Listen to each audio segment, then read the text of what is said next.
a lot of things shook out today for the AFC East and the AFC itself with the really fun game of the Bills versus the Jets. Snowy, wet, windy game. Unbelievably fun. Kind of a little disappointing in some regards with the injuries to the Jets because you really didn't get to see these two teams battle it out. But the Jets showed they are legit. I mean, to go on a road against a team like the Bills, to lose Davis, then Williams, and then have White in and out all day, and to really end up being 12-20, it was an unbelievable display of guts, of growth, and it really tells me the Jets are going to be a dangerous, dangerous team for years to come because this defense is outstanding. Now, the Bills, on their token, on their side of the situation, it was getting shaky early on. I was actually getting concerned that there was going to be an upset, but the Bills dug deep, played really well. I mean, coming into the game knowing that Von's done for the season, you got a lot riding on this game. You're at home, come out shaky. You got penalties, you got sacks, you're missing passes you normally make. This could have gone south. But as Allen often does, he plays the role of Superman.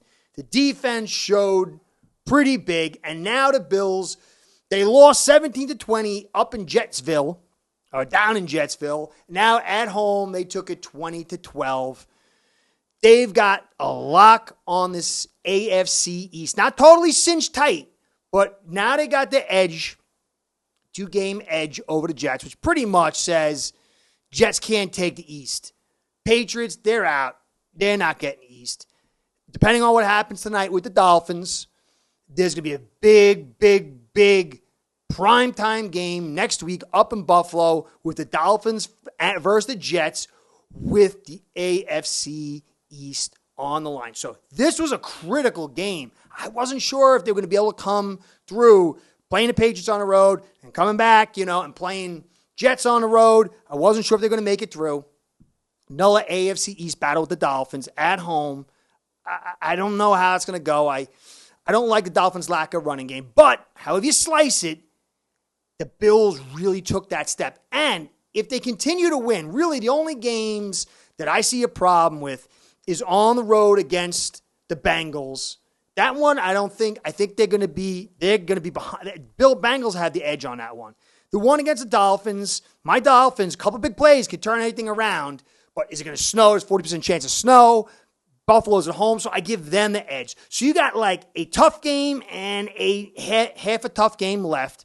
The other two games I think are going to be easy wins. So next week, Bills can really set up control of the AFC East, and given they got the tiebreaker over KC, they could literally be on the edge of having home field advantage throughout and the bye. I keep forgetting only one team gets the bye now. It's so critical to get that top seed. Makes it really exciting. So, but it's not there yet. My Dolphins are going to be coming if they can win tonight. I mean, they can still play spoiler next week, but if they win tonight, it really is a true battle for the East. But right now, Bills, what a game for them to pull out. I'm going to get into what I saw, how it played out, and really critical factors, and I'm really going to boost both teams because I hate both you guys. I'm a Dolphins fan. But that's the old guy. The guy that's been here for like the last 7 or 8 years just loves the game of football. And seeing this AFC East, now you can say whatever you want against the Pats. They ain't suckers.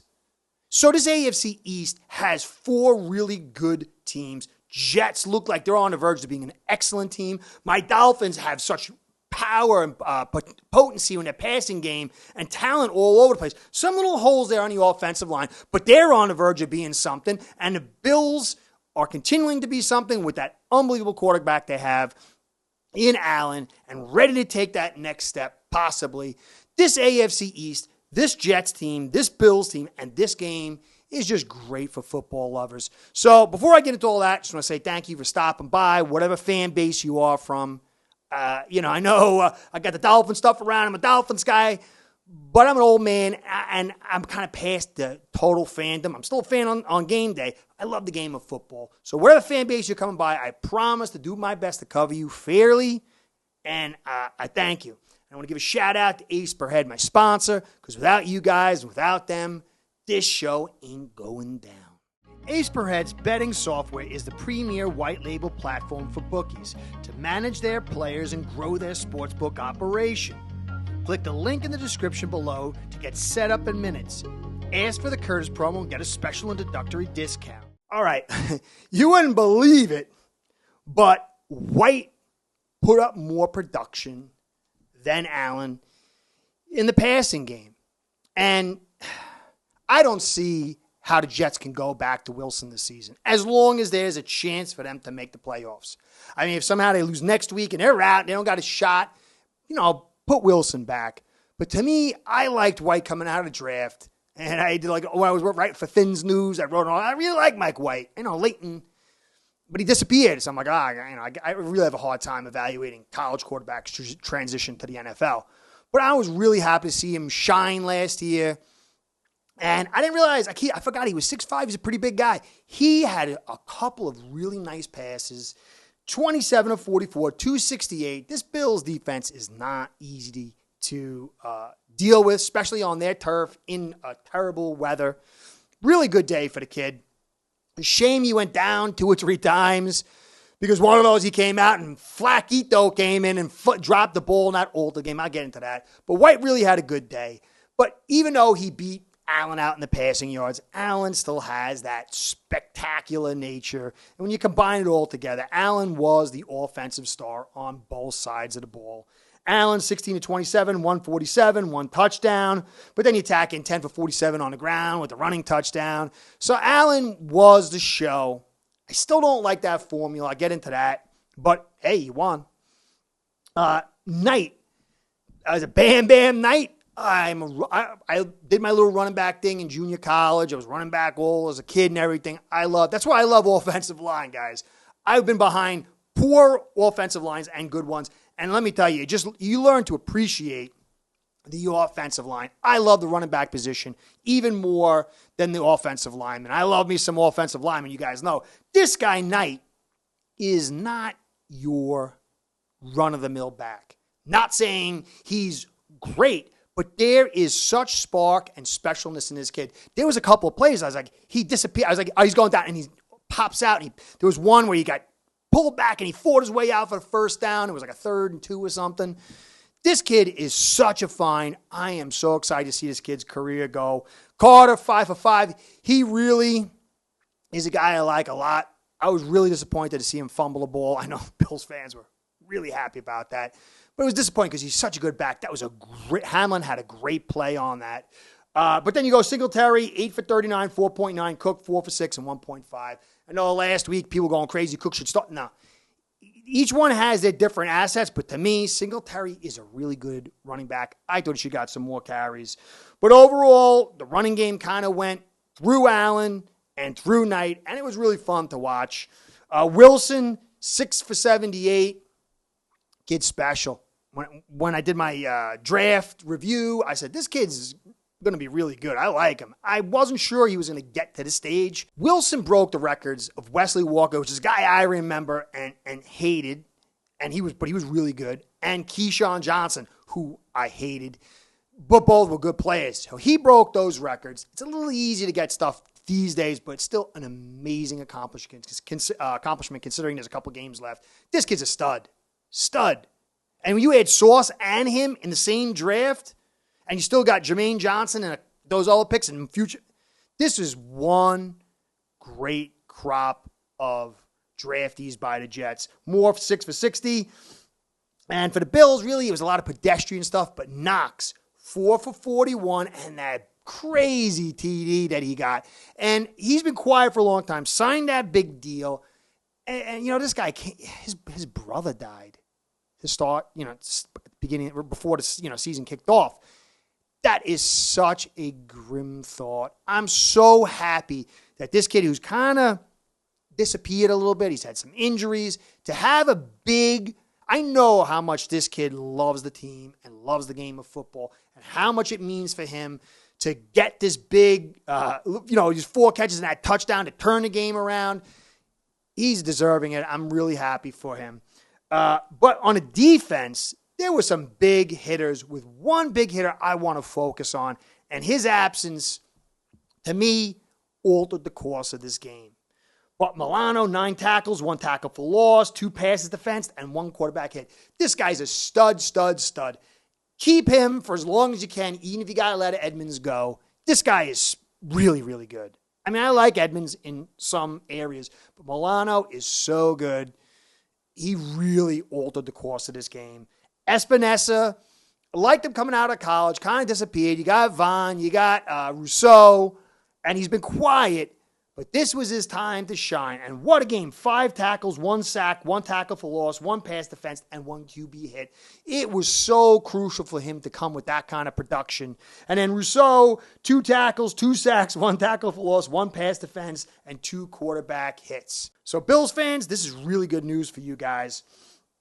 But nobody on defense. I mean, when I tell you what this kid did in such a short period of time, you're might not want to believe what I'm saying, but you're going to at least be like, well, maybe. Quinnen Williams was having a game of games. He played for a quarter and a third, quarter and a half maybe. And he was out with that calf injury. And what a shame that is. Jets fans' stomach must have dropped. And the game really changed when Williams went out. Look at this stat line. Williams, in 50, maybe like 20 minutes of football, still had 40 minutes left to play probably, roughly. 3 tackles, 2 sacks, 2 tackles for loss, and 2 QB hits. There was a sack right after he left, and I was like, okay. But then the next drive, you could see things change. This guy is the heart of this defense. He's one of the top 5 defensive interior linemen in the game. His loss cannot be understated. I thought there was a chance that you guys could take it. This guy could have had one of the great games of the ages, and that's not hyperbole. But when he went down, things changed. So I hope he comes back for you guys. I hate to see a guy of this talent go down. Good kid. A lot of ups and downs with injuries. Hope this is not one of those. So, the Bills opened up, and I thought Dorsey was going to really kind of figure things out and start running the football. But I didn't I know Bills fans get upset. I didn't like the game plan for the first half. I really liked it in the second half. And I liked a lot of stuff he did. But the first half, it just looked so predictable. There was all draws and passes. And it was very topsy-turvy and very inconsistent. Kind of took off when Williams went out. And then the second half when he made some adjustments. But it was that one pass on 3rd and 2 that Allen overthrew. And then you guys came back. White had that 3rd and 8 after coming out on like the 1 or 2 yard line. It was a beautiful pass. It was one of the many good passes of White on a day. The kid has a shot to be a legitimate starter. Not a top end, I don't think, but this kid really showed something good. Then you had a nice Singletary run on 2nd and 2, and I was like, all right, maybe we're going to get those runs going. And because I put that as a key during the day. And there was that deep pass. I think who it was. Was it McKenzie or was it to Davis? And then Sauce got that hand in it. It was a beautiful pass, but a great breakup. And it was, things were kind of kept tilting back towards the Jets. And Williams started shining. I was getting worried for you guys. Then the Jets, they got a first down again. Another nice pass by White on 3rd down. But Davis, man, he's a big player for you guys. He went down. I think it was a concussion. And that kind of put a little brakes on the offensive ability, because they could start dialing in on Garrett Wilson. He was a big loss. It was one of the many big losses along with Williams that comes up. Then the Bills got sloppy. I just felt like they were very tight. I felt that Dorsey kept putting them in situations that really wasn't great. The play calling was bad. There was a couple 3 penalties on one drive that killed that one. It was like a sack or whatever.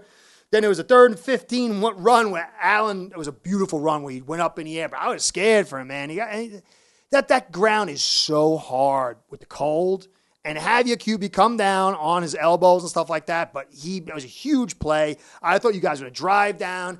Then Williams goes down. It was a 4th and 2, though, but you punt.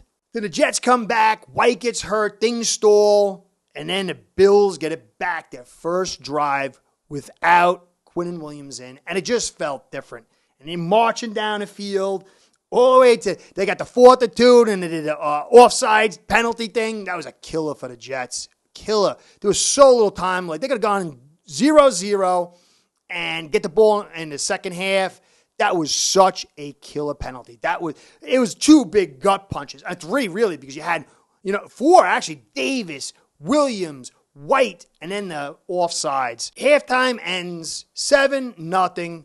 I kind of knew Williams was going to be big, and I felt like it was getting bigger. Wasn't sure if he was coming back. Didn't think so. But Jets came out, and they started driving, and I didn't like the way they opened up that drive. But then they started running inside, is what I would say they should have been doing from the beginning. I just didn't really like their setup either too much early on. I thought they should have been more physical inside. They kind of went to that more in the second half, and they were driving. It was that beautiful Berrios catch. Another great throw by White. And then Knight gets in for the touchdown. Again, I love this kid. 7-7. And I'm like, whoa, man, this still could be a great game. But Bills came back. Diggs had that 31-yard pass. It was the biggest pass on that. This is why I don't like teams basing themselves solely out of the passing game. You get games like this, it makes it real tough. So a 31-yard play was, the last one I think was 24 yards. So this was the big play, 31. Diggs really came up big. I believe it was Carter in coverage. He did the in and out and took it for his beautiful play. Then Carter got another penalty. They started realizing this guy's going to have some struggles because it's also hard for the cover guys to cover in this kind of weather too. So he picked up the second pen and then get down into the inside, and Allen does his Allen things and just runs in there like you'd figure he's a fullback or something, or like, Christian Okoye, and he plows in for the touchdown. So then you're at 14-7. I'm like, all right, I guess the game's kind of not going. I really didn't think the Jets could win at this point. Then White goes down again, and then Flaquito comes in and instantly fumbles the ball. I don't know what this guy was thinking. And then the Bills go down. McKenzie gets the drop. McKenzie's really struggling this year. But then you get the field goal. You're up 17-7. I figured the game's over. I figured maybe you would get another touchdown and you'd put another 3. I thought it was going to get to about 14-20-ish. So Bills finally come back. They get the back-to-back runs. It's the first time all game so far you had back-to-back runs. You had the inside run. I think it was under snap, and you come back. It was another outside run to Cook. I don't know why you guys keep trying to run outside so much. But it was good to see the back-to-back runs.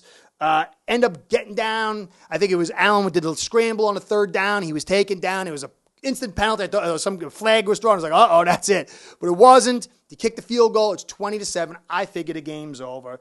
Jets get stopped. Bills get it again. But Jets stop them, and then they get the punt block, and it's 9-20. And if they get down the field here, pick up that 7, you got yourself like 16-20, or if you go for a 3-point game, and they're driving, and White's looking good, Knight's looking good, and they're driving and driving. And I love Michael Carter, but that fumble was terrible. It was a great play. It's really hard when you're in there, but you got to keep that high and tight, man. You got to keep it locked no matter what. And he just let it loose a little bit, and Hamlin punched it out, and then that was the game. But it was a contentious, well-fought game between both teams. Really, the Jets came in, home field advantage. They came in and lost 2 really good plays. One was absolutely critical. And then White was in and out on key situations. But I think Jets fans should be extremely excited for the future. I think anybody in the AFC East should be very concerned because this team's going to add more talent. They're still in the building phase. They're still going to get more experience. And the season's not done. I wouldn't want to play this team in the playoffs. This is a road-traveling team, a dangerous road-traveling team. I hate gangrene, the jest, but I have all the respect in the world and got to give them all the credit. The fans of the New York Jets, I got a couple of them. I'm from New York. So you guys should be very, very proud. I believe this is a very stable build you got here. One that is not going to collapse next year. It's too good. It's a very steady build. I do believe you need some more high points. You need to work out that quarterback position. But you're not done for the season.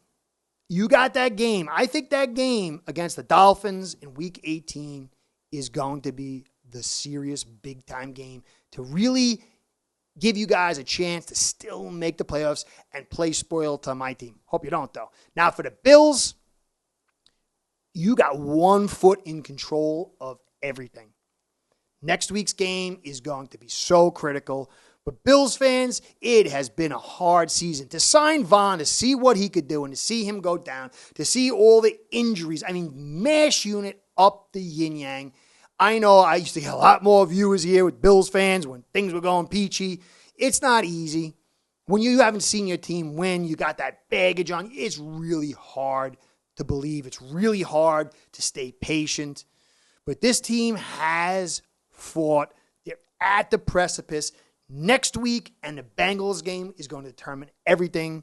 I still think if they get second seed overall in AFC East, there's still a great chance for them to do everything. If they get the number one seed, though, man, oh man, this was a road of champions because obstacles have been heavy along the way. Now, that run game needs to... Dorsey, I did not like his first half. Second half, I liked. I just don't understand the reluctance to be patient. It was 0-0 all the way up into the last 40 seconds of the first half. I just don't feel like the staff is all that patient. It was nice to see some adjustments and to run that football because usually you just keep on passing. But if you had started it earlier, I thought things would have been more steady. I think Allen feeds off it. He still looked a little when he missed that early 3rd and 2, the look on his face, they showed a close-up, and it was like, I felt him being drained. So I for your guys' sake, I hope you continue to run. I think next week's game against the Dolphins, you're going to need to. I think you're really going to need to run and going forward because if you have home field advantage, let's say, in the playoffs, and you got loads of snow, who knows what's coming, and you haven't developed that run game, I think it's going to hurt you. You need these guys to get confidence and reps. I think you're a much better offensive line when you're balanced, and I think these guys can run block. You ran for Singletary had 4.9 yards per carry against a really good Jets defense. So I think you guys are in control-ish. My Dolphins can spoil that. We'll see. Big coverage leading into that. Of course, I'm going to be going crazy with that coverage. So congratulations, Bills fans. It's not been an easy season for you. And I know that, I got to root against you at some point. But I understand what it's like to be a beleaguered fan group. And I hope the best for you guys in that. I don't like to see anybody suffer. Hopefully we take the division and all that. But you guys have really, your team, it doesn't feel great, but they have a load of heart. They've scrapped through a lot. And they're really getting close to that final point of where they're going to be in control. So good luck going forward, except for next week. And I'll catch you next time. Curtis saying, be well. See you soon. Start building your own online sports book today by getting signed up with aceperhead.com service that'll allow you to book action on sports from all around the world.